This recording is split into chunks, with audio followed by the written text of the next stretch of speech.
मैं apex body की जानिब से अब सभी प्रेस बंधुओं का खैर मकदम करता हूँ, अभिनंदन करता हूँ।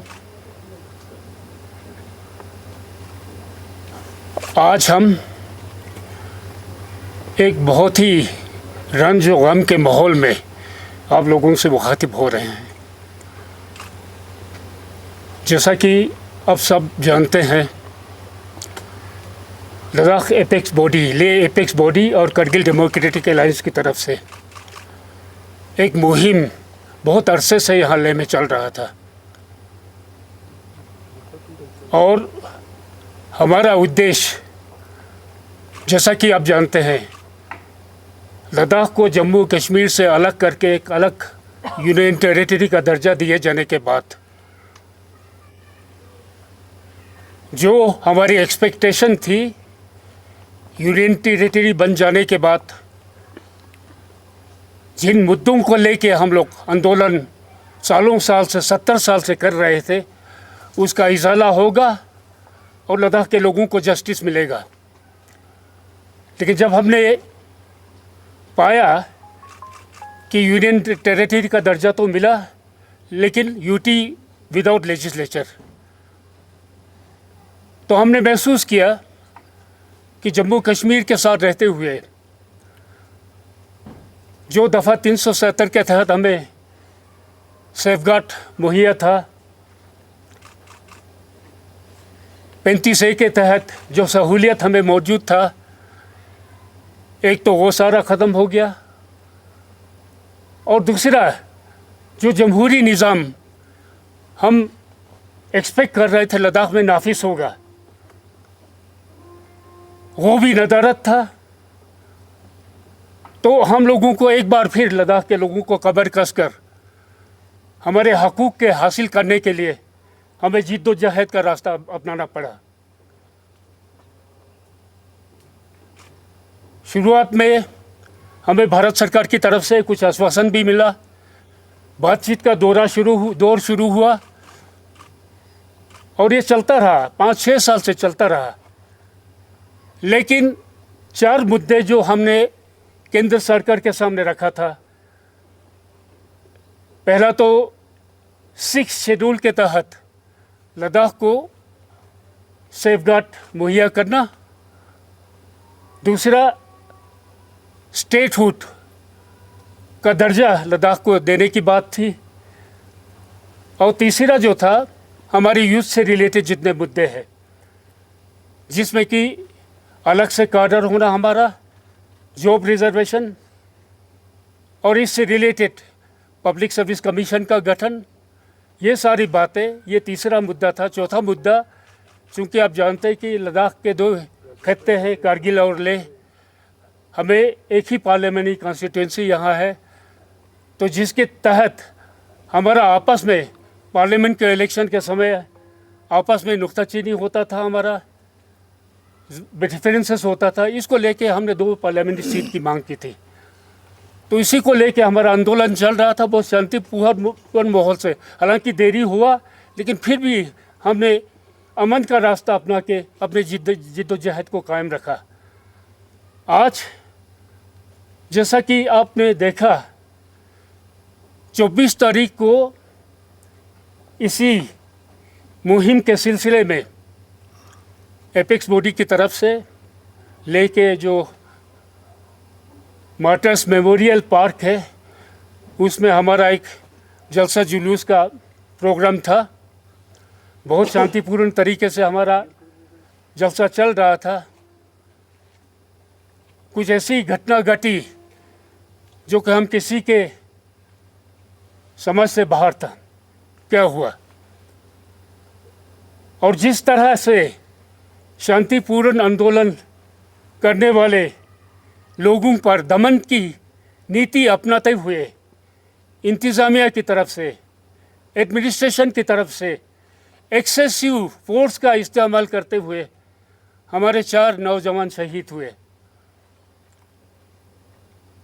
और जिस तरह के माहौल गुंडागर्दी का यहाँ पर सेंट्रल रिजर्व फोर्स की मामले की तरफ से हुआ है,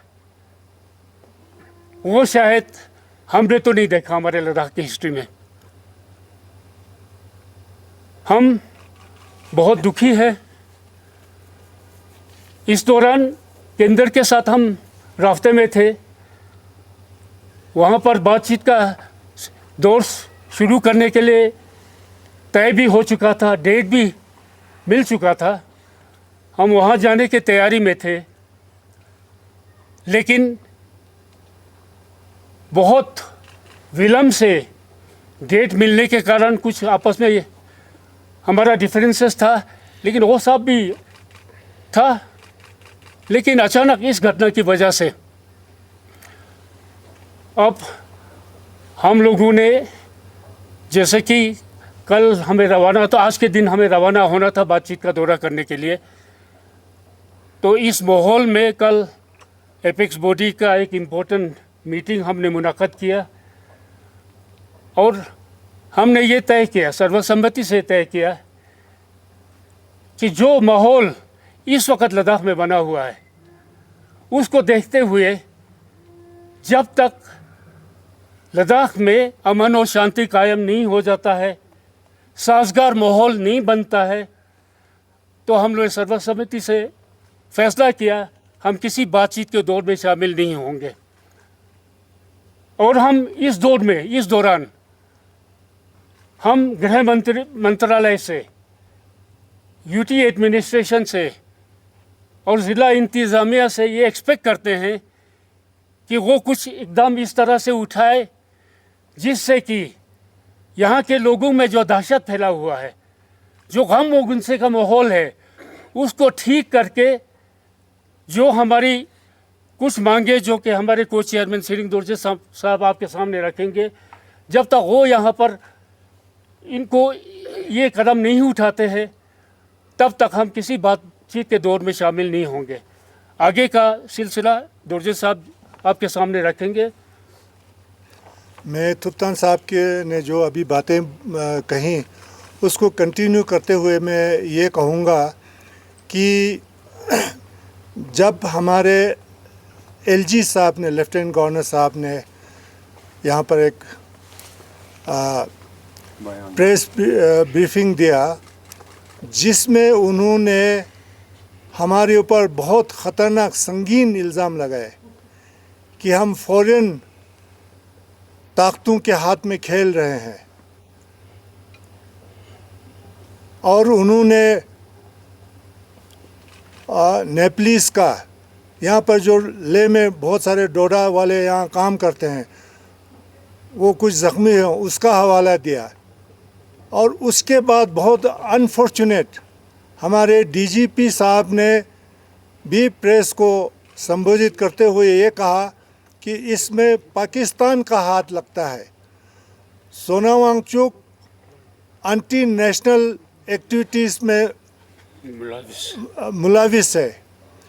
ये जो इल्ज़ामात हैं, ये लद्दाख के लिए ये हम बिल्कुल बर्दाश्त नहीं करेंगे, और ये हमारे लोगों को बहुत ठेस पहुंचाए, ख़ासकर हमारे युवा, जिनको अगर ये सड़क पर पहुंचाए तो इसका पूरा जिम्मेवारी गवर्नमेंट के ऊपर है। अगर गवर्नमेंट ने टाइम पर टॉक्स किए होते, हमारी मांगों को पूरा किया होता, तो ये हादसा होना नहीं था। और ये जो हमारे बच्चे जो सड़क पर आए, मजबूर होकर ये प्रेशर कुकर का काम किया, इसलिए उस दिन ये उनके सब ने बड़ा निकाल दिया, जो कि हम किसी वायलेंस को हम सपोर्ट नहीं करते हैं, लेकिन ये हो गया, और इसका पूरा इसकी जिम्मेदारी पूरा हम गवर्नमेंट के ऊपर डालते हैं। और जब तक हमारे ऊपर जो एंटी नेशनल का और पाकिस्तान के साथ हमारा जो कॉन्स्पिरेसी की बात कर रहे हैं, एक टूल किट बनाने की कोशिश कर रहे हैं गवर्नमेंट और गोदी मीडिया, इसको हम बिल्कुल बर्दाश्त नहीं करेंगे। और जब तक ये हमें प्रूव करके ना दें, हम बिल्कुल, हमें ये बताना पड़ेगा ये कहाँ से शुरू हो गया। अगर ये सारा चल रहा था तो यहाँ लद्दाख में इतने गवर्नमेंट के एजेंसीज हैं, वो क्या कर रहा था उस दिन तक? अगर सोनम वांगचुक एंटी नेशनल काम कर रहा था तो आपने 24 सितंबर तक क्यों वेट किया उसको? सोनम वांगचुक तो इससे पहले भी कई बार अनशन कर चुके हैं, यहाँ से दिल्ली तक जा चुके हैं। तो ये सारा इल्ज़ाम जो है ये बिल्कुल बेबुनियाद है और गवर्नमेंट अपने कमज़ोरी को छुपाने के लिए ये सारे इल्ज़ामात हमारे लोगों पर लगा रहे हैं। ये बहुत संगीन बात है। और दूसरी बात ये है कि जो एक्सेसेस हुए हमारे बच्चों के ऊपर, अंधाधुंध गोली चला के हमारे बच्चों को सीने में, सर में गोली लगाया है, इसका एक partial judicial inquiry supreme court के रिटायर्ड जज से होना चाहिए। ये हमारा बिल्कुल मांग है और सारे लद्दाख वासियों का यही मांग है कि जुडिशल इंक्वायरी होना चाहिए और दूध का दूध, पानी का पानी होना चाहिए। और हमारे पास पूरा प्रूफ है कि गोली जो सीआरपी ने चलाया मजिस्ट्रेट के ऑर्डर के बगैर चलाया। बिल्कुल हमारे पास प्रूफ है वो कैसे चलाया मजिस्ट्रेट के ऑर्डर के बगैर गोली, और वो भी किसी वार्निंग के बगैर। तो ये इन्वेस्टिगेशन का बहुत बड़ा मुद्दा है और हम चाहते हैं कि ये बातें बिल्कुल साफ हो। हाले और हम ये भी बताना चाहते हैं कि बहुत सारे हमारे बच्चे जो कि हादसा होने के बाद जो सड़क पर चल रहे थे, उनको पकड़ के, उनको पीट के, उनके ऊपर बेबुनियाद इल्ज़ाम लगा के हमारे बच्चों को अंदर किया हुआ है। बहुत सारे बच्चों का एग्ज़ाम्स है, ये स्टूडेंट्स हैं, कोई क्रिमिनल नहीं है। और हमारे एलबीए के वर्कर्स, हमारे एपेक्स के वर्कर्स, ये वॉलेंटियरली काम करते हैं, इनका कोई सैलरी नहीं है इनका। हमारे लद्दाख बुद्धिस्ट एसोसिएशन का वाइस प्रेसिडेंट, हमारा यूथ का प्रेसिडेंट, हमारा वुमेन प्रेसिडेंट, हमारा जॉइंट सेक्रेटरी, इन सब के ऊपर बेबुनियाद इल्ज़ाम लगा के केसेस बनाए हैं।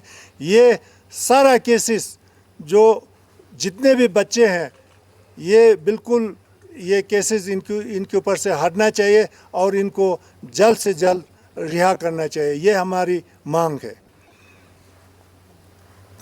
How many youth have been detained since 24 protest violence before youth were अभी मेरे ख्याल में 50 के करीब है डिटेंशन में है, जुडिशल कस्टडी में है, जेल में। सर एक बार फिर से कंफर्म करना चाहेंगे, जो 6 अक्टूबर के टॉक है उसमें आप लोग नहीं जाएंगे? नहीं जाएंगे जब तक ये क्लियर नहीं होता है। और जो हमारे ऊपर इल्ज़ाम लगाया है हमारे बच्चों के ऊपर देशद्रोही का, जब तक ये क्लियर नहीं होगा, ये बदनुमा दाग हम कभी बर्दाश्त नहीं करेंगे। आज तक जो लद्दाख ने जो वफादारी दिखाया मुल्क के लिए, उसके सिले में हमको ये इल्ज़ाम, ये लद्दाखियों को बिल्कुल बर्दाश्त नहीं होगा। सर मैं पूछना चाहूँगा, जब फ्यूनरल के समय आपने देखा होगा कश्मीर में किस तरह से लोगों को कवर करने की इजाज़त देते हैं, यहाँ मूवमेंट रिस्ट्रिक्ट किया, मीडिया को भी अलाउड नहीं है, क्या कहेंगे सर आप एज ए पब्लिक यहाँ के? ये अनफॉर्चुनेट है, ये गवर्नमेंट छुपाना चाहता है, इसीलिए आप लोगों को एक्सेस नहीं दे रहा था वहाँ पर। नहीं तो इसमें क्या हो रहा था ये, और जो हम जिस तरीके से चाहते थे इनको इज्जत दे के, ये हमारे हीरोज़ है, ये लद्दाख के हीरो हैं। और इनको जो फ्यूनरल, जो टाइट सिक्योरिटी में, ये बिल्कुल गलत एडमिनिस्ट्रेशन ने किया है। इनको जो हम इज्जत देना चाहते थे वो नहीं दे सके, ये भी हमारे लोगों को बहुत बुरा लगा है लद्दाखियों को। सर क्या इनको मार्टियर्स का दर्जा दिया जाएगा? हम तो देंगे, चाहे गवर्नमेंट दे या ना दे, लद्दाख के लिए मार्टियर्स है, ये हमारे हीरो है। सर कारगिल डेमोक्रेटिक अलायंस के मेंबर्स ऑलरेडी दिल्ली में हैं, उनका क्या स्टैंड रहेगा सर? हम लोग एक पेज पर हैं, उनसे हमने बात अभी नहीं किया है और शायद वो हमारे से दो राय नहीं रखेंगे। दूसरा फैमिलीज काफ़ी गुस्से में है, आक्रोश में है, क्योंकि उनको जस्टिस चाहिए, तो आपसे काफ़ी उम्मीदें रख रहे हैं, तो इसको किस तरह से? हमें भी जस्टिस चाहिए, सबसे पहले फैमिली को चाहिए जस्टिस, पूरे लद्दाख को चाहिए जस्टिस। सर आज आपने कहा कि टॉक्स नहीं करेंगे, लेकिन अभी इससे पहले वो जो प्रिपरेटरी टॉक्स की बात चली थी उसमें क्या बातचीत हुई आपकी सेंटर के ऑफिसर्स के साथ? वो हमने अभी किया नहीं ना, वो तो हुआ ही नहीं, वो नहीं हुआ। सर इन केस गवर्नमेंट जो आपकी डिमांड रख रहे हो वो पूरा नहीं हुआ तो आपका नेक्स्ट स्टेप क्या रहेगा एपेक्स का? अभी जो हमने प्रेस कॉन्फ्रेंस करके आपको बताया, इसके बाद हम मंथन करेंगे गवर्नमेंट का क्या रिएक्शन रहता है, क्या करते हैं जो अभी हमने मुद्दे रखे, खासकर जुडिशल इंक्वायरी और लड़कों के ऊपर जो केसेस हैं उसके बारे में अगर गवर्नमेंट सही कदम लेते हैं तो हम सोच सकते हैं उसके ऊपर। सर सोनम वांगचुक के बारे में अभी तक आपने कुछ नहीं बोला, जेल में हैं। मैंने सोनम वांगचुक के बारे में बोला जनाब, मैंने ये भी बोला उनके ऊपर बेबुनियाद इल्ज़ाम लगा के उनको यहाँ से राजस्थान ले गया। और सोनम वांगचुक अगर ये सारा काम कर रहा था, हयाल में इतनी गड़बड़ हो रही थी, तो गवर्नमेंट एजेंसीज कहाँ सोया हुआ था? सोनम वांगचुक के ऊपर इल्ज़ाम लगाया जब उसने हमारे मुद्दे को उठाया। इसलिए जो भी हमारे मुद्दे को उठाना चाहता है उनको साइलेंस करना चाहता है, तो गन पॉइंट पर रख के, हमारे सर के ऊपर गन रख के हम टॉक्स कैसे करेंगे जब लद्दाख में ये हालत है? तो इसलिए हम कहते हैं सोनम वांगचुक के ऊपर भी जो ज़्यादती हुआ है वो भी हमने पहले ही बताया कि वो बेबुनियाद इल्ज़ाम लगा के उनको जेल में रखा है, उनको छोड़ना चाहिए। सर जिस तरह से सुनने में आया है, आई विटनेस से भी पता चल रहा है कि न सिर्फ सीआरपीएफ ने नहीं बल्कि लद्दाख पुलिस ने भी फायरिंग किया, ऐसा सुनने में आ रहा है, तो इस पर आप क्या कहेंगे?